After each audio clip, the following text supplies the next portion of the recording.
እንግዲህ እንደምታዩት በዚህ መልኩ በአዲስ አበባ ሀገረ ስብከት ግቢ ውስጥ ተገኝተን ነበር። እኒህን ታላቅ አባት የቅድስት ማርያም አገልጋይ ናቸው። በጣም ሊቅ ናቸው፣ ምሁር ናቸው የሚባል ነገር ሰምቻለሁ። እሳቸውም ነበሩ።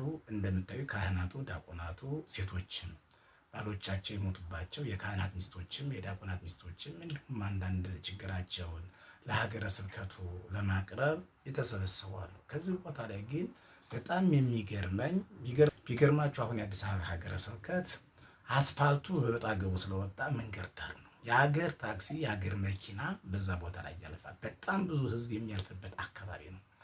ከዛ አካባቢ ሻሽ ጠምጥሞ ካባ ለብሶ እናቶች፣ አዛውንቶች፣ አባቶች እንዳለ ስብስብ ብለው ይቆማሉ። በጣም ያሳፍራል። እና በዛ የሚያልፈው ሰው በሙሉ ይህ ቤት ፍትሃዊ እንዳልሆነ እየተናገረ የሚያልፍበት ቤት ነው።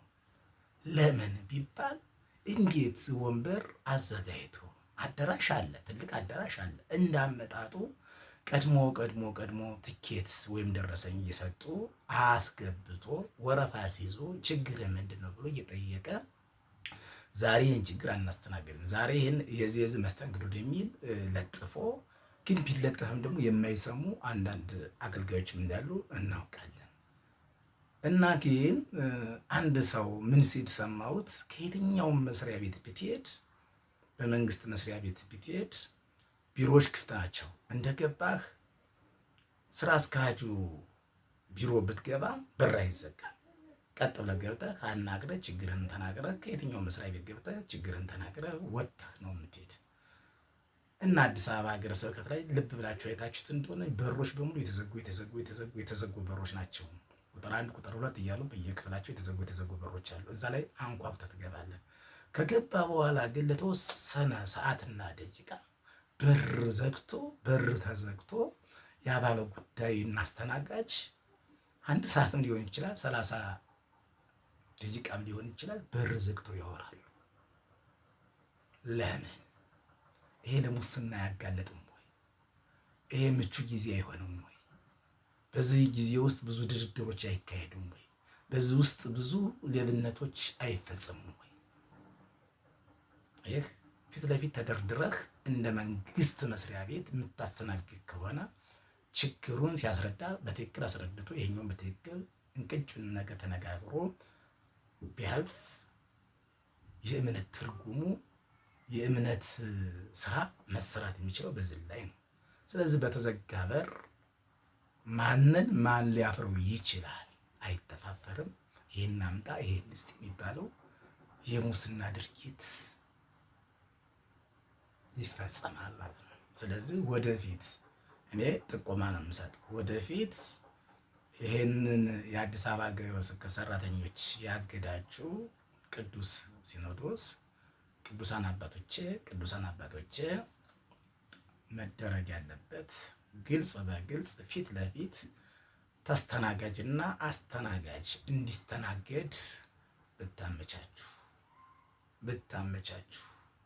በመቀጠል ምንም አይነት አገልጋይ ካህናት በር ላይ እንዳይቆም ቢደረግ፣ ማረፊያ መቀመጫ ቦታ ከውስጥ ቢስተካከል።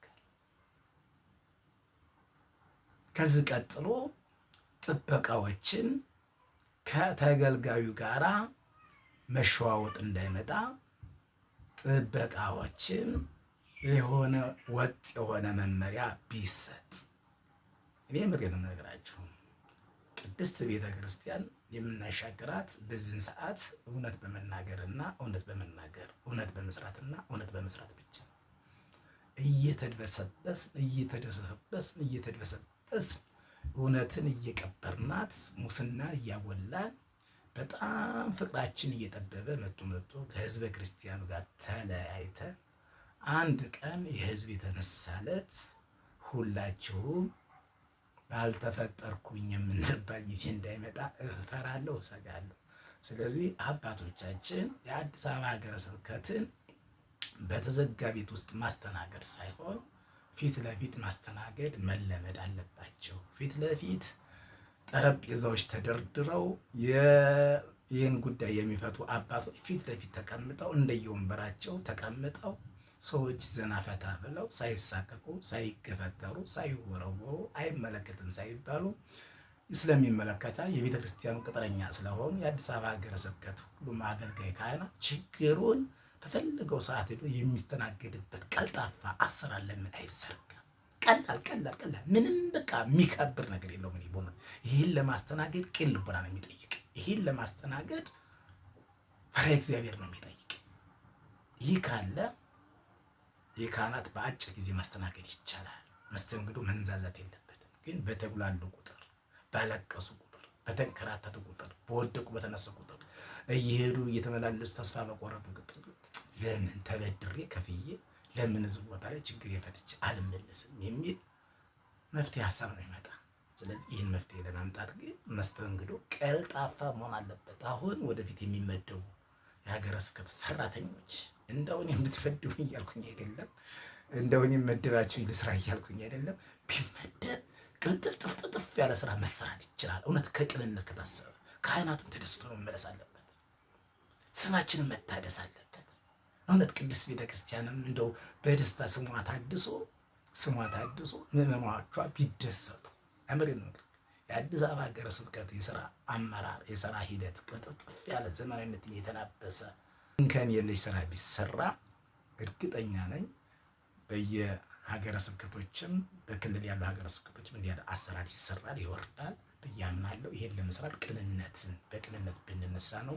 ይህን ቪዲዮ ለአባቶች እንዲደርስ ሼር፣ ኮፒ ሊንክ አድርጉልኝ። አመሰግናለሁ።